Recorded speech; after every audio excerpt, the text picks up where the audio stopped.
नमस्कार बहनों, आज हम लेकर आए हैं विजया एकादशी। हिंदू धर्म में एकादशी तिथि का विशेष महत्व है।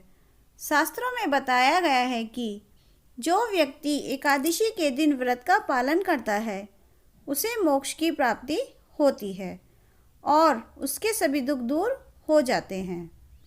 वैदिक पंचांग के अनुसार प्रत्येक वर्ष फागुन मास के कृष्ण एवं शुक्ल पक्ष की एकादशी तिथि के दिन पवित्र एकादशी व्रत रखा जाता है। सनातन धर्म में एकादशी व्रत को बहुत ही महत्वपूर्ण माना जाता है।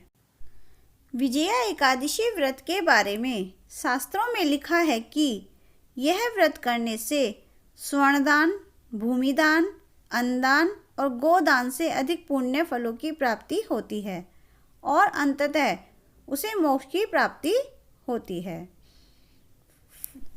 एकादशी तिथि जगत के पालनहार परमेश्वर श्री विष्णु को अत्यंत प्रिय है, जो समस्त पापों का हरण करने वाली है।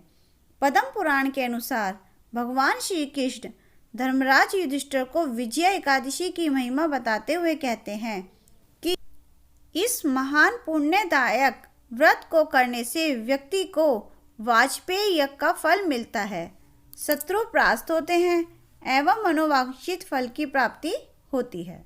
विजया एकादशी का महत्व। विजया एकादशी का निर्जल व्रत एवं पूरे विधि विधान से भगवान विष्णु की पूजा करने से जातक के जीवन में सुख, शांति एवं खुशहाली आती है एवं जीवन में आई नकारात्मकता समाप्त होती है।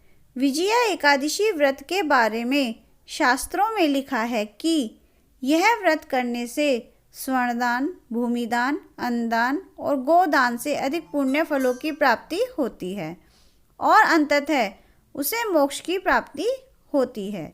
यदि कोई आपसे शत्रुता रखता है तो विजया एकादशी का व्रत अवश्य करना चाहिए। विजया एकादशी पूजन विधि। इस दिन समस्त कामनाओं तथा सिद्धियों के दाता क्षीर सागर में शेषनाग सैया पर विराजमान भगवान श्री नारायण की उपासना करनी चाहिए।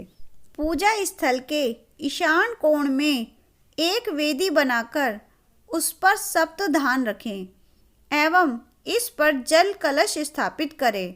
इसे आम या अशोक के पत्तों से सजाएं।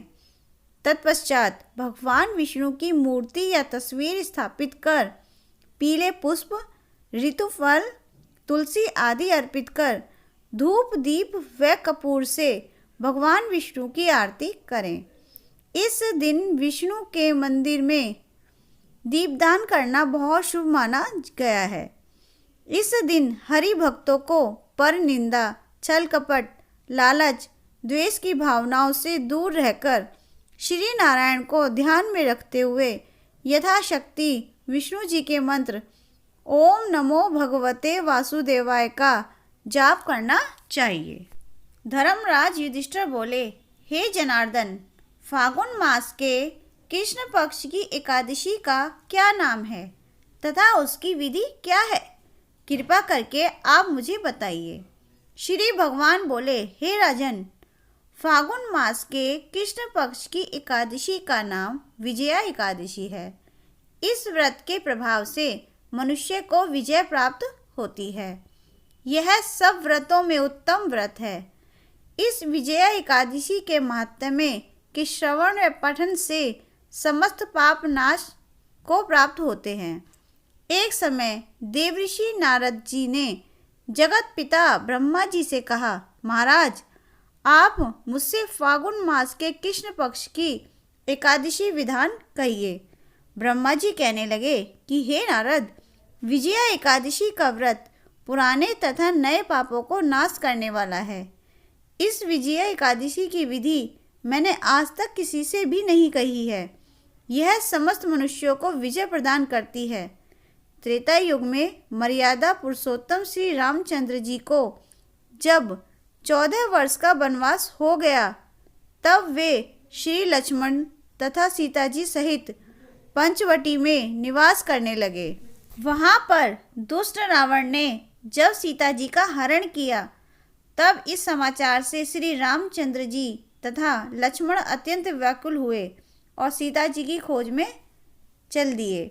घूमते घूमते जब वे मरणासन जटायु के पास पहुँचे तो जटायु उन्हें सीता जी का वृत्तांत सुनाकर स्वर्गलोक चला गया। कुछ आगे जाकर उनकी सुग्रीव से मित्रता हुई और बलि का वध किया। हनुमान जी ने लंका में जाकर सीता जी का पता लगाया और उनसे श्री रामचंद्र जी और सुग्रीव की मित्रता का वर्णन किया। वहाँ से लौटकर हनुमान जी ने भगवान राम के पास आकर सब समाचार कहे। श्री रामचंद्र जी ने वानर सेना सहित सुग्रीव की संपत्ति से लंका को प्रस्थान किया। जब श्री रामचंद्र जी समुद्र के किनारे पहुँचे तब उन्होंने मगरमच्छ आदि से युक्त उस अगाध समुद्र को देखकर लक्ष्मण जी से कहा कि इस समुद्र को हम किस प्रकार से पार करेंगे। श्री लक्ष्मण जी ने कहा, हे पुराण पुरुषोत्तम, आप आदि पुरुष हैं, सब कुछ जानते हैं। यहाँ से आधा योजन दूर पर कुमारी द्वीप में वकदलाभ्य नाम के मुनि रहते हैं। उन्होंने अनेक ब्रह्मा देखे हैं। आप उनके पास जाकर इसका उपाय पूछिए। लक्ष्मण जी के इस प्रकार के वचन सुनकर श्री रामचंद्र जी वकदालभ्य ऋषि के पास पहुँचे और उनको प्रणाम करके बैठ गए। मुनि ने भी उनको मनुष्य रूप धारण किए हुए पुराण पुरुषोत्तम समझकर उनसे पूछा कि हे राम, आपका आना कैसे हुआ। रामचंद्र जी कहने लगी कि हे ऋषि, मैं अपनी सेना सहित यहाँ आया हूँ और राक्षसों को जीतने के लिए लंका जा रहा हूँ। आप कृपा करके समुद्र पार करने का कोई उपाय बतलाइए। मैं इसी कारण आपके पास आया हूँ। वकदालभ्य ऋषि बोले कि हे राम, फागुन मास के कृष्ण पक्ष की एकादशी का उत्तम व्रत करने से निश्चय ही आपकी विजय होगी। साथ ही आप समुद्र भी अवश्य पार कर लेंगे।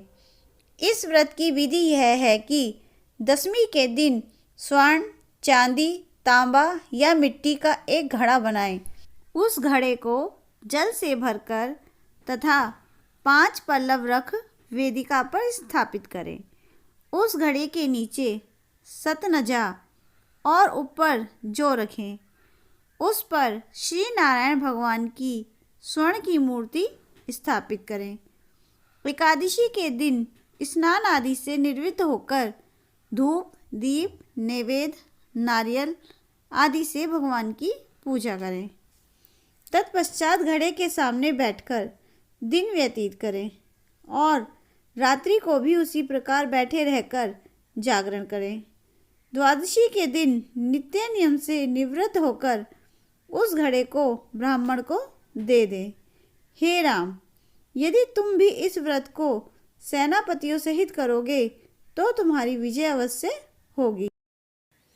श्री रामचंद्र जी ने ऋषि के कथानुसार इस व्रत को किया और इसके प्रभाव से दैत्यों पर विजय पाई। अतः हे राजन, जो कोई मनुष्य विधि पूर्वक इस व्रत को करेगा, दोनों लोकों में उसकी अवश्य विजय होगी। श्री ब्रह्मा जी ने नारद जी से कहा था कि हे पुत्र, जो कोई इस व्रत के महात्म्य को पढ़ता या सुनता है, उसको वाजपेय यज्ञ का फल प्राप्त होता है। बोलो विष्णु भगवान की जय।